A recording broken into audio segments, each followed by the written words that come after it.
Hello students, मैं doctor Gauri Bhatnagar Sanskrit tutorials में आपका स्वागत है।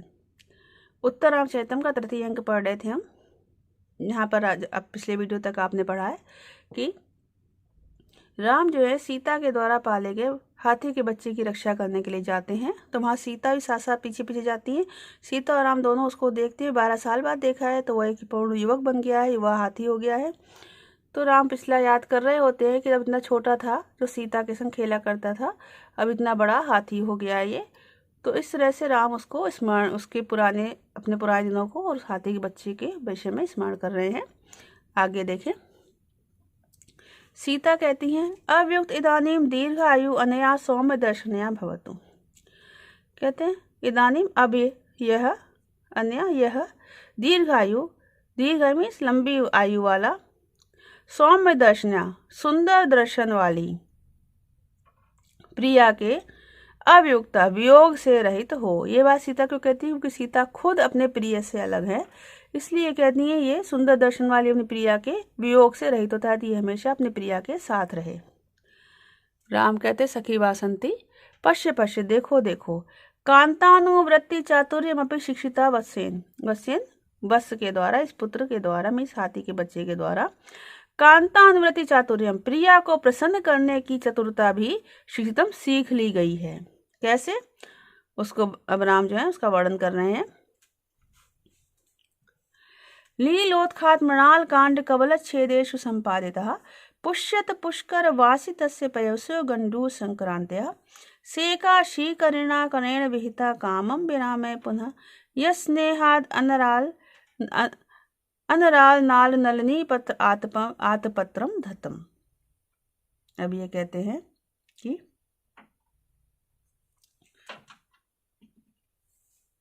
यहां से लेंगे यत स्नेहात, जो स्नेहात स्नेह के कारण, लीलोत्खात मृणाल, लीलोत्खात लीला पूर्वक, क्रीड़ा पूर्वक, उत्खात उखाड़े गए, मीन्स लीलोत्खात में बिना प्रयास के, तो क्रीड़ा पूर्वक उत्खात उखाड़े गए। मृणाल कांड, मृणाल के कांड में दंड में, मृणाल दंड में, मृणाल दंड युक्त कवल ग्रासों के छेदेशु अंत में। तो क्रीड़ा पूर्वक उखाड़े गए मृणाल दंड में ग्रासों के अंत में। पुष्यत पुष्कर वासित से, पुष्यत खिले हुए, पुष्कर कमलों से, वासित से सुगंधित, पैसा जल को, खिले हुए कमलों से सुगंधित जल को, कैसे जल को? जो उसकी सूंड में था, अपने मुख के जल को।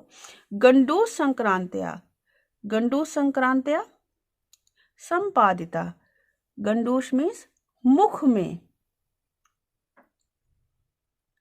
मुख में स्थित, संक्रांत्या मुख में जल का, संक्रांत्या संचार, संपादिता कर दिया। किसके मुख में? हथनी के, जो उसकी वधू थी उसके मुख में उस जल का संक्रांत्या संपादिता संचार कर दिया। क्या मतलब हुआ? कि हाथी ने प्रेम से उखाड़े गए जो कमल दंड के ग्रास थे जो खा रहे थे, तो उसके बाद उसका मुख में जो पानी था वो कैसा था? कमलों से सुगंधित था, खिले हुए कमलों की सुगंध से सुगंधित था। उस मुख के पानी को उसने क्या किया? अपनी प्रिया के मुख में संचरित कर दिया, अर्थात छोड़ दिया। शीकरिणा करेण, शीकरिणा, शीकरिणा जल की बूंदें छोड़ने वाले, करेण सूंड से, कामम विहिता अत्यधिक, विहिता कामम अत्यधिक, सेका विहिता सिंचन भी कर दिया, मीन्स अपनी सूंड से उसको अच्छी तरह से सिंचित भी कर दिया, उसके ऊपर खूब सारा सूंड के द्वारा पानी भी डाल दिया। और फिर पुनः बाद में विरामे, पुनः विरामे, फिर इसके पश्चात, विरामे इसके पश्चात, अनराल, अनराल मीन्स, अराल मीन्स होता है कि वक्र, अनराल मीन्स सीधी, तो सीधे नाल कमल नाल वाले, सीधी मृणाल वाले, सीधे कमल दंड वाले, नलिनी पत्र कमल के पत्ते रूपी, आतपत्रम धृतम क्षत्र को भी धारण कर लिया। मतलब ऐसा करने के बाद कमल के पत्ते को उठाकर, जो सीधे डंडे में था, सीधी डंडी वाला कमल का पत्ता था, उसको उठाकर छत्र के रूप में धारण भी कर लिया। आतापत्रम मीन्स, आतप कहते हैं धूप को, तो जो धूप से, ताप से बचाव करे वो आतपत्र होता है। तो धूप से बचाव के लिए उस छत्र को भी धारण कर लिया। फिर से एक बार देखेंगे। यत जो कि, स्नेहात स्नेह के कारण, लीलोत्खात मृणाल कांड कवलत छेदेशु। लीलोत्खात क्रीड़ा पूर्वक उखाड़े गए मृणाल कांड, कमल दंड रूपी, कमल दंड युक्त कवल ग्रासों के छेदेशु अंत में, पुष्यत खिले हुए, पुष्कर वासित से कमलों से सुगंधित पैसा जल को, कैसा जल था जो उसने मुख में लिया होता, अपने मुख के जल को, गंडूस संक्रांत्या संपादिता, मुख में जल रूप में संचारित कर दिया। किसके मुख में? हथनी के मुख में संचारित कर दिया, छोड़ दिया। शीकरिणा, जल की बूंदें छोड़ने वाली, करेण सूंड के द्वारा, कामम अत्यधिक सेका बेता, सिंचन भी कर दिया। पुनः विराम में, फिर इसके पश्चात अनराल नाल नलनी पत्र, सीधे कमल नाल वाले, सीधे कमल दंड वाले, नलिनी पत्र कमल के पत्ते को, आतपत्रम धृतम, छत्र कमल के पत्ते को छत्र के रूप में धृतम धारण कर लिया। यहाँ पे रूपक अलंकार है कि कमल के पत्ते को छत्र के रूप में धारण कर लिया। सीता कहती हैं, भगवती तम से भगवती तमसा दृश्य जाता, यह ऐसा हो गया है। अब सीता इतने समय बाद देख रही है तो देखती है, अरे ये तो बहुत बड़ा हो गया है। तो पुनः नह जानामि एतावता कालेन कुशलवो कीदृश संवृताव, तो फिर कहती हैं कि पुनः ना जानामि, तो पुनः उन दोनों को ना जानामि नहीं जानती हूँ, एतावत कालेन इतने समय तक, कुशलव कीदृशो संवृता, कुशलव कैसे हो गए हैं। अब सीता कुशलव की याद आ गई है, कहती है ये इतना बड़ा हो गया है तो इतने समय पता नहीं कुशलव कैसे हो गए, कितने बड़े हो गए हैं। तमसा कहती है, यादृशो अयम, जैसा ये है, तादृशो तो अभी वैसे ही वे भी हो गए होंगे, अर्थात जैसे ये इतना बड़ा हो गया है तो वे भी बड़े हो गए होंगे। सीता कहती है, ईदृश्य अस्मि मंद भागनी, मैं ऐसी मंद भागनी हूँ, ऐसी अभागिनी हूँ। यस्या न केवलम आर्यपुत्र विरह, जिसको न केवल आर्यपुत्र का वियोग है, पुत्र वियोग अर्थात बल्कि पुत्रों का भी वियोग है, अर्थात ना तो मैं केवल आर्यपुत्र से ही दूर हूँ बल्कि पुत्रों से भी मैं दूर हूँ। तमसा कहती है, भवितव्यम ईदृशी, भवितव्यता ही इस प्रकार की है, मीन्स होनी ही ऐसी है।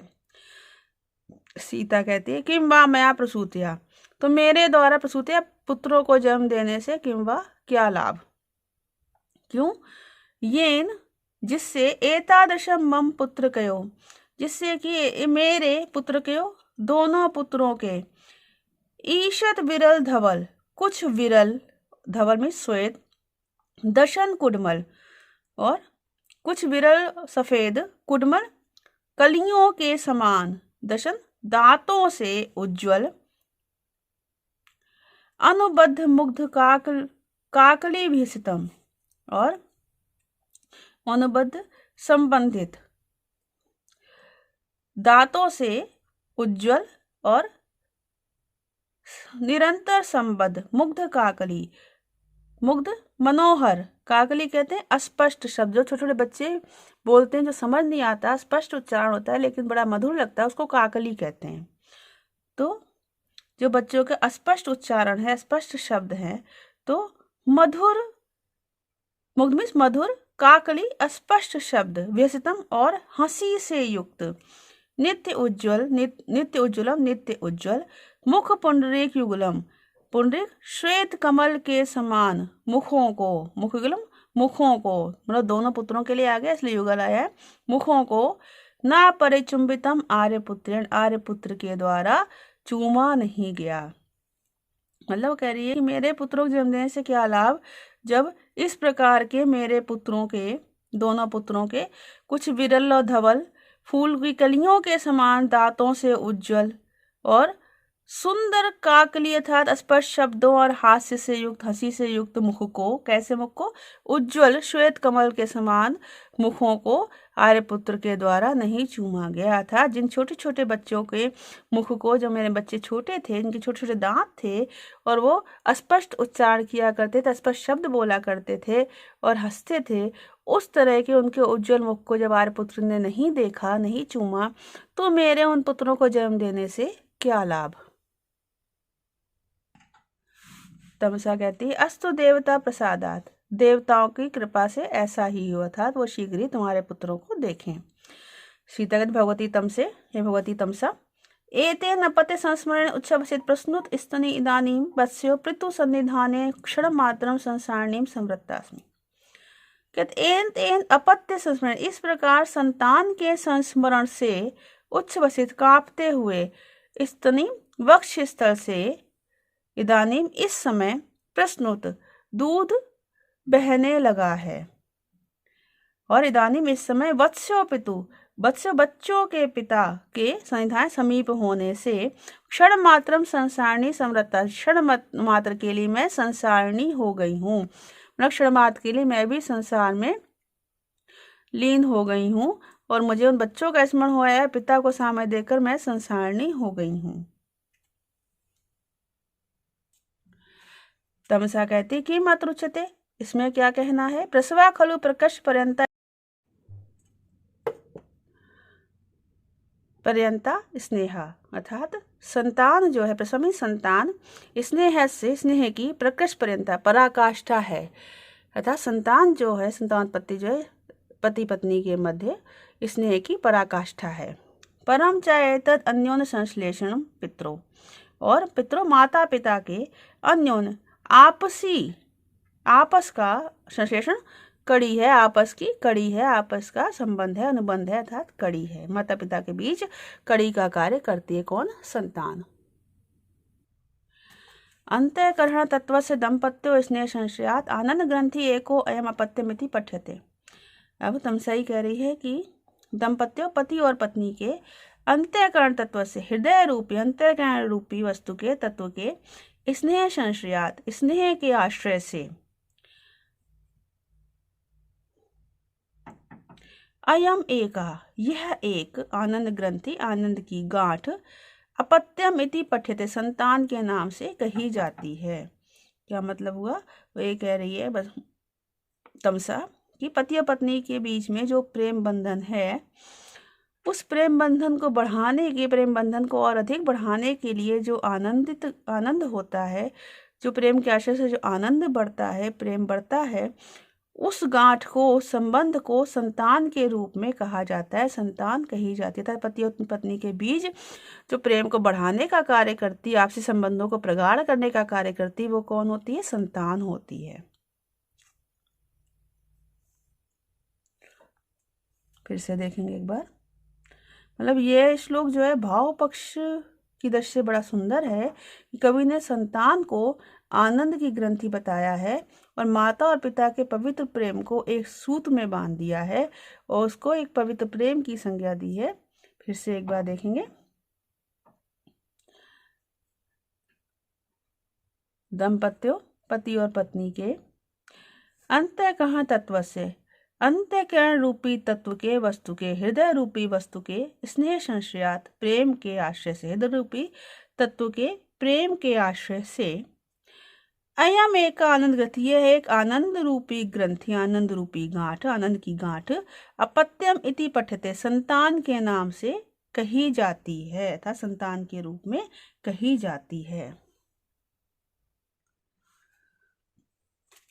तब तक बासंती उधर तमसा और सीता का वार्तालाप चला और बासंती और राम का चल रहा है।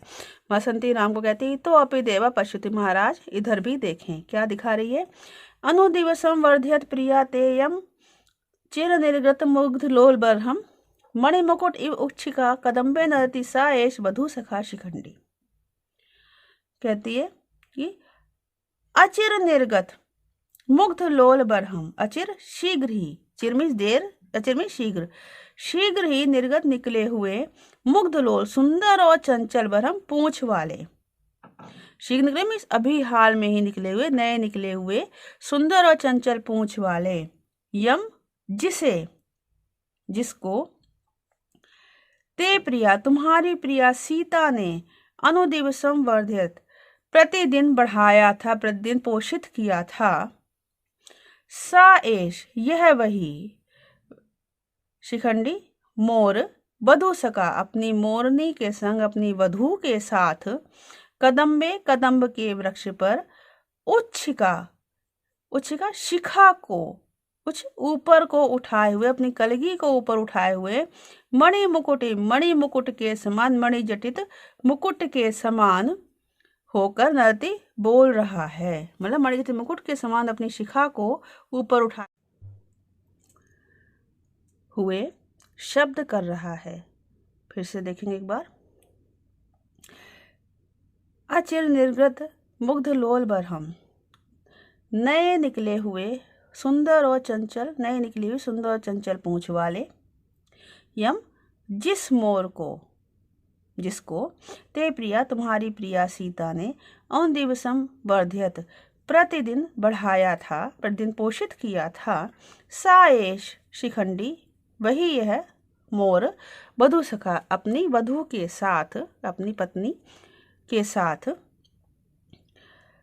कदम्बे कदम्ब के वृक्ष पर, कदम के पेड़ पर मणि मुकुट एवं उच्छिखा, मणि जटित मुकुट के समान उच्छिका शिखा को ऊपर उठाए हुए, कलगी को ऊपर उठाए हुए नदती शब्द कर रहा है।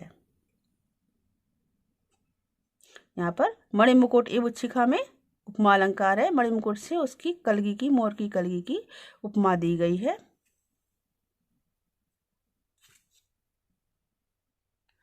सीता जो है सकौतुक स्नेह आश्रम, उत्कंठा और स्नेह के साथ, आंसुओं के साथ, एष सा यह वही है, उस मोर को देखकर कहती है। राम कहते मोदस वत्स पुत्र प्रसन्न हो, वयम अध वर्धामय, आज हम बढ़ रहे हैं, अर्थात तुम सबको देखकर मुझे बहुत प्रसन्नता हो रही है। सीता कहते हैं बहुत ऐसा ही, अर्थात प्रसन्न रहे। तब तक राम कहते हैं भ्रमेशु कृत पुटांत मंडला वृत्ति चक्षु प्रचलित चटुल भ्रूतांडवय मंडन्त्या कर किसले ताले मुग्धया नर्तमानम सुतमेव मनसा त्वाम वत्सलेन स्मरामि। कहते भ्रमेशु, भ्रमियों में, भ्रमी क्या कहते हैं, जो चक्कर लगाकर घूमते हैं, चक्कर काट रहे होते हैं, उसको भ्रमी कहते हैं। भ्रमी, भ्रमिया में चक्कर काटना, तो भ्रमियों में अर्थात चक्कर लगाकर घूमने में, भ्रमिशु चक्कर लगाकर घूमने में। कृत पुटांत मंडलावृत्ति चक्षु, कृत पुटांत, पुटांत कहते हैं नेत्र कोश के अंदर, मंडला, मंडला का वृत्ति घूमने वाले, चक्षु नेत्रों को, नेत्र कोश क्या, जो नेत्र का अंदरूनी भाग होता है उसको नेत्र कोश कहते हैं, वाइट सफेद दिखता है जो, तो नेत्र कोश के अंदर मंडलाकार घूमने वाले चक्षु नेत्रों को।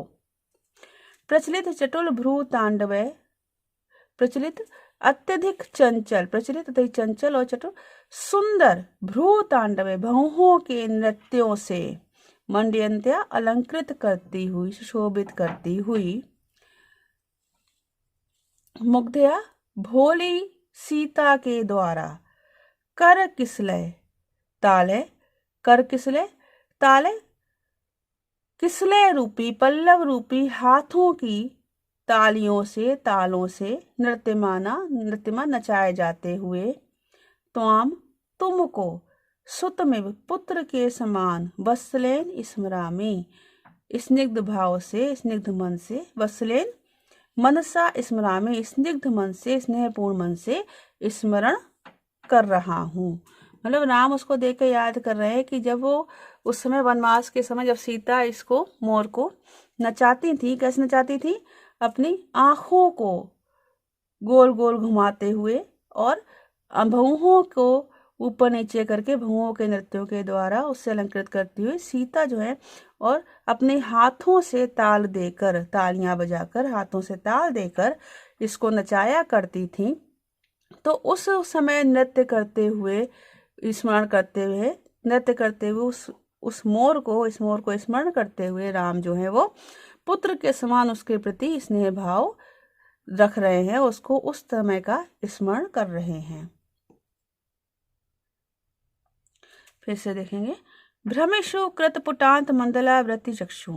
भ्रमियों में नेत्र कोश के अंदर था, चक्कर लगाकर घूमने में, नेत्र घूमते हुए नेत्र कोश के अंदर मंडलावृत्ति चक्षु, मंडलाकार वृत्ति भी घूमने वाले चक्षु नेत्रों को प्रस्लित चटुल भ्रू तांडव मंडयंता। अत्यधिक चंचल, प्रा लगाने से क्या हो गया अत्यधिक, तो अत्यधिक चंचल और चतुर सुंदर भ्रू तांडव नेत्रों के नृत्यों के द्वारा मंडयंत्या अलंकृत करती हुई।